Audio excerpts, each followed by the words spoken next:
Hi, I'm Victoria Ray Henderson, the host of Listen Up Homebuyers, and very happy to have Tim Rohde Jr., the Vice President of Tomato Electric.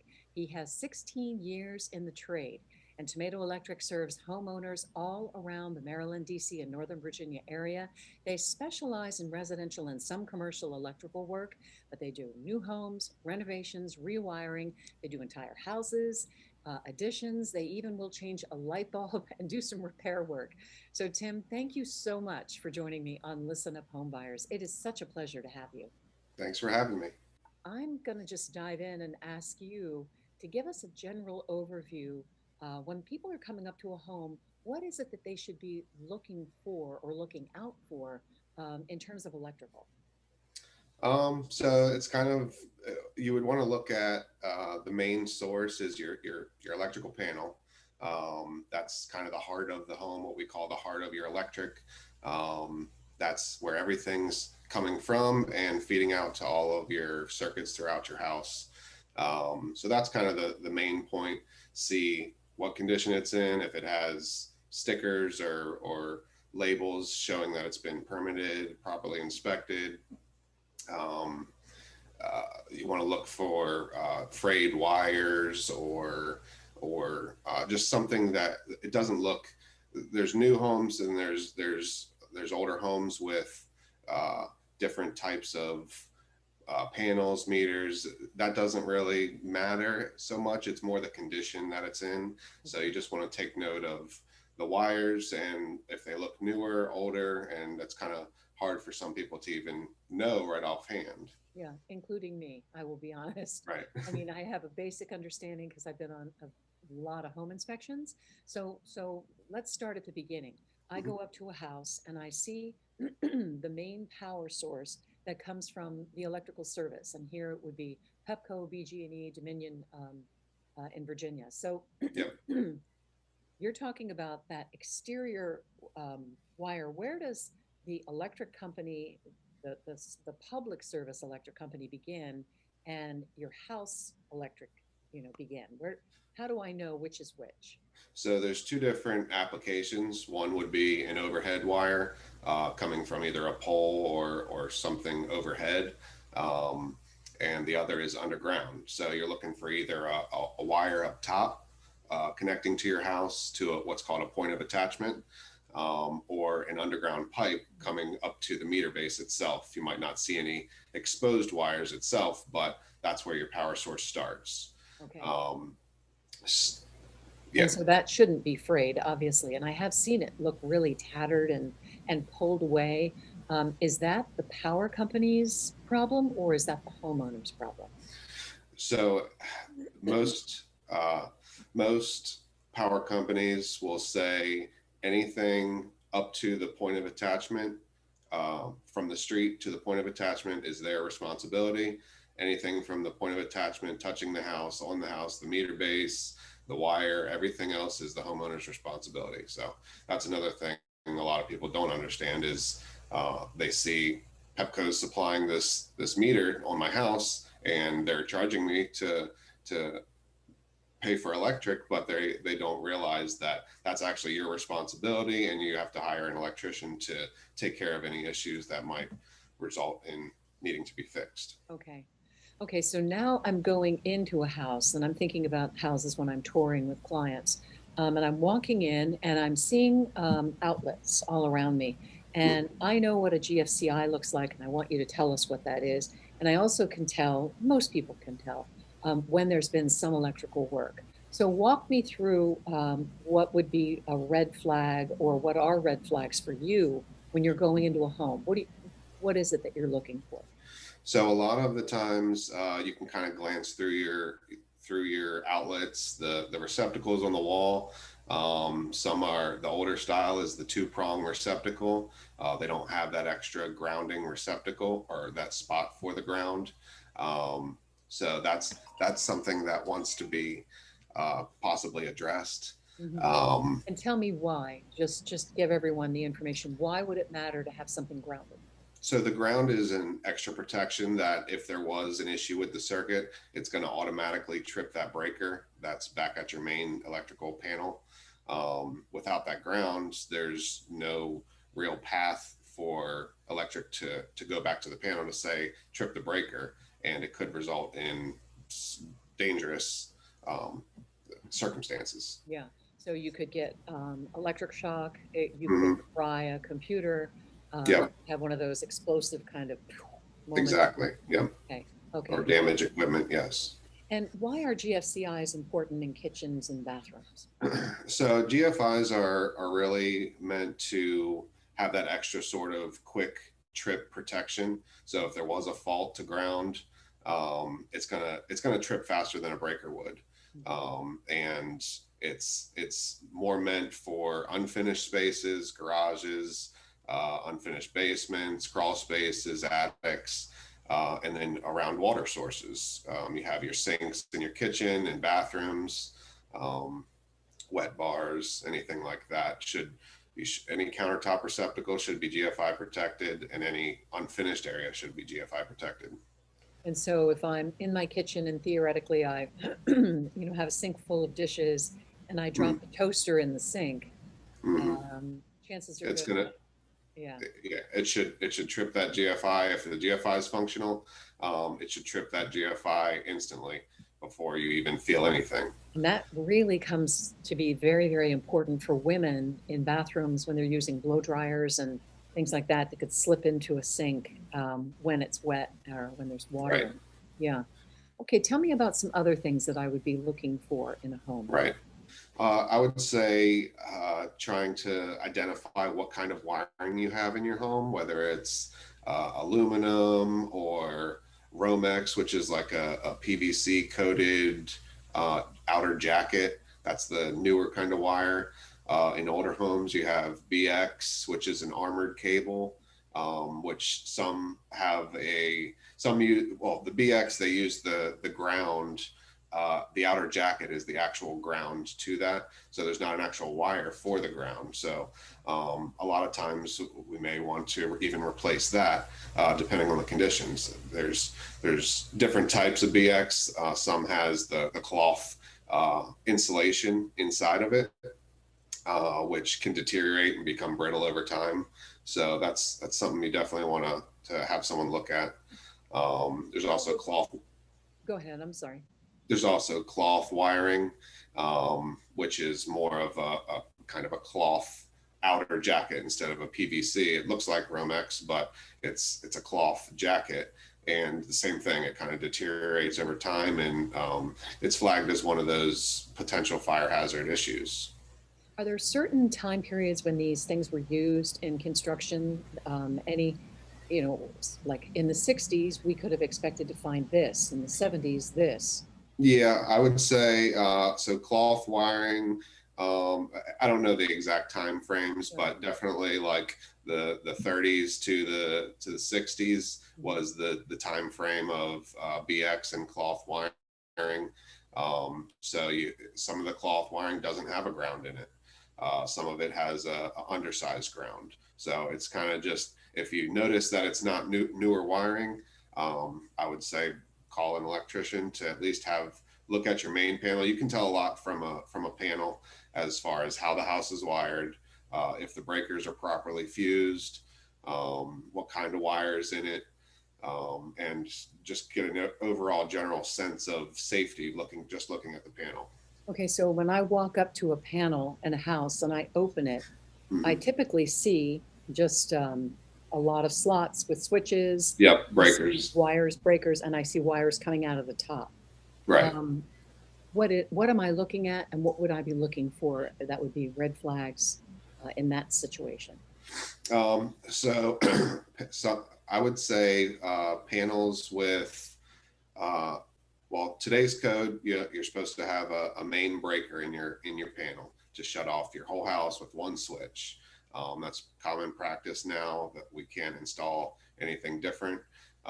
Previously, you could install what's called a split bus panel, which is it has six slots at the top to shut off possible breakers below, which means it's not necessarily just one switch to shut off everything. It's potentially up to six breakers to turn off to kill power, which is pretty important if there was an issue. If you had a fire or something, that's a lot of times what the fire department will come out, and the first thing they do is pull the meter or shut off the main switch. So it's just that extra time to turn off each breaker could be hazardous. Yeah.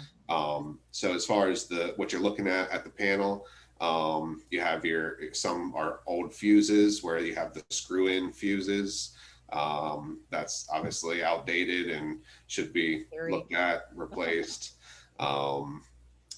Breakers, there's multiple different brands, but you kind of just want to get an overall sense of, does it look newer? Is there rust spots on it? Those are things to look at. And then the wires coming out of the panel, you can get a good sense of what kind of wires are there. If you kind of look at what I was talking about before, the PVC jacket or the armored cable or the cloth wiring, those are good indications of when your house was wired and if it's been updated or the condition as now. This is a good segue to go to the pictures that you have shared from some of your recent inspections and recent, new installations that you've done. So I'm going to go ahead and share some pictures. And for those listening to the audio podcast, there'll be a link in the description of the podcast that you can go and you can see these pictures. So this is an older meter base. You can see some rust on the top of it. It's been there a while. The newer meter bases, they're a little bigger than this. Typically, if they're about the same size as the meter itself, it's an older meter base. Usually they're probably close to twice as big, the new ones. Right. Also, what you can see is if you look at the wire itself coming in and out of the meter base, you can see that the wire is frayed. The jacket has kind of been deteriorated by the sun and weather. So that's something that it's about time to replace it and upgrade the service to be proper and adequate so that you don't have any issues with power loss or potential fire issues with that. Now, would this be the public service company replacing this? So anything that touches the house again would be the responsibility of the owner. So even though I know it's on the top side of the meter, it goes probably up to an overhead service, but the electrical company would be responsible, or homeowner would be responsible to pay an electrical company to replace this wire up to that point of attachment. All right, that's picture number one. What are we looking at in here in picture number two? So that is a new install done by us. It was either to replace an existing service or upgrade an existing service. It looks like either a 350 or a 400 amp service. So this is kind of newer wiring and neat and tidy, everything over here on the side. Yeah, and that's ideally that's what a panel should look like on the inside. It's not always practical, especially with dealing with when you're replacing wires, older wires, you can't always get it to line up like that. But when running new wires, it's nice to be able to keep everything nice, clean, and be able to, for the next person to come in to work on it and physically see what's going on. Yeah, good job. Oh boy. Okay, what are we looking at here? So this is a fuse panel. It's got the screw-in type fuses. It's an older style, and so instead of circuit breakers that you can manually turn on and off, there's fuses in this panel. They will trip if there's an issue in your house, but every time they trip, then you have to replace the fuse. They're bad after a trip. Okay. So you can't just reset it. You have to have replacement fuses on hand. The connections, the terminations are not real tight on these, so eventually they do wear out and go bad, and that's why a lot of fuse panels have just been kind of put off as obsolete. How about right now, if my client is buying a house and I open up the panel and see this, I mean, everything is fixable, right? But how scary is this? I mean, is the house safe with this kind of wiring? So the wiring itself, it kind of depends on the wiring itself behind the wall and in the panel. Um, uh, the safetiness of the fuse panel, yes, I would say you should replace it. This looks so familiar to me. I see this all the time. What are we looking at? Yep. So that is again a split bus panel. It has no main breaker. The top 6 spaces are for your main shutoffs. You can see that uh, the the breakers, if you shut off all the top breakers, it would kill power to below. Um, but it's still an older style panel. Should be updated with a newer main breaker, so you have one switch to turn off the main if there was an issue. What I would want to mention here is the type of wires going into it. You can see that it's all the PVC coated jacket. It's obvious to me it's newer wiring. Everything looks nice, tidy, neat going into the panel. And that kind of just gives you an idea as to the workmanship that was done on the job. It's if it's nice and tidy on the outside, it's probably nice and tidy on the inside. It's probably looking good throughout the entire house. Okay. It doesn't always reflect that, but it gives you a good sense of who did the wiring and the workmanship behind it. Okay. Is it imperative that we see a sticker on this panel that says the work was done by a licensed electrician? Yep, that's correct. And that's pretty common. They're not always left on the panel, but if an inspection did happen, most of the time the past sticker and a date signed by an inspector is put directly on the panel to reflect what was done, whether it was a heavy up or a panel change or maybe even other wiring throughout the house. Yeah. What are we looking at here? Okay, so looks like a new service that was done. Looks like 200 amp. It has an approved sticker below. You can see the ground wire on the bottom side coming into it, showing that it goes out to the ground rods.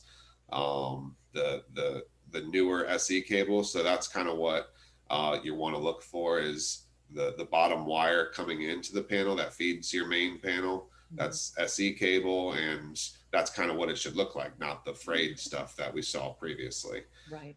That's got the good outer jacket, PVC coated, that's UV light resistant, and it's just a better grade wire than what they used to have. If you do see rust in your panel, I would consult somebody who's more professional in like waterproofing company, something like that, to make sure that the at least water issue has been resolved. Because obviously you don't want water in your panel. So, but rust shows either humidity, condensation buildup, or actual water coming from somewhere sitting in the panel or something. What are we looking at here, Tim? So this is an example of cloth wiring. The more middle ones, the black one is a Romex type wire. So it's got that PVC coating on the outside, kind of better protects the wire. The cloth wiring is kind of next to that to the left, the green, the whitish color.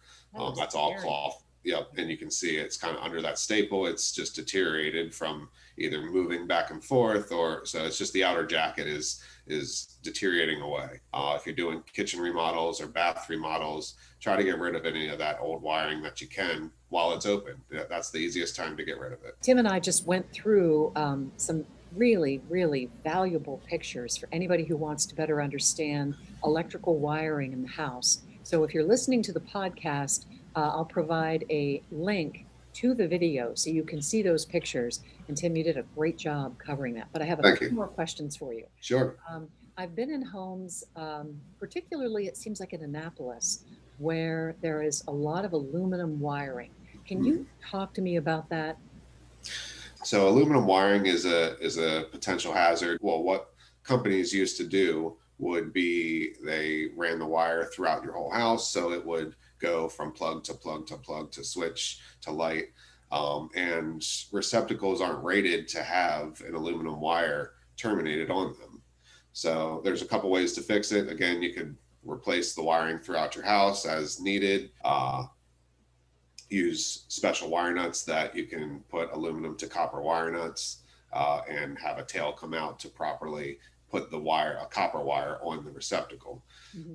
The issue with aluminum wiring is over time, after using certain devices, you put loads on the devices or circuits, and the aluminum wiring heats up, it expands and contrasts all the time, and it'll eventually loosen up, and that's where you get your potential fire hazard. Any other kind of wiring that people should look out for that was used in the past, other than what you've covered already? Yeah, I would just touch on the BX wiring again. That's the armored cable. It has the metal jacket around it. There's two types pretty much of BX wiring. The cloth wiring that's actually inside there, which again, it becomes brittle and deteriorates over time. I've been to jobs where you touch it and it kind of just crumbles in your hand. There's also the some BX wire has a PVC coating of insulation on it. So those, it's still not ideal. It doesn't have that extra ground wire in it, but it does use the outer jacket. So as long as your outlets are properly grounded, it should give you that protection of ground. Maryland passed a law a few years ago saying you have to have a certain amount of smoke detectors in your house. And if you didn't, you need to install at least the 10-year sealed battery smoke detectors in the appropriate locations. The locations are for code purposes. It's one on each living level and one in each bedroom. If you're wiring a house today, they all would need to be interlinked, but they kind of base it on when the house was built, what you have currently, and then bring it up to at least the minimum of today's standard, which is putting some sort of smoke detector in there. Tim Rohde Jr. is the vice president of Tomato Electric. He has 16 years in the trade. And Tim, thank you so much for joining me on Listen Up Homebuyers. It's been a real pleasure. It was my pleasure. Thank you for having me.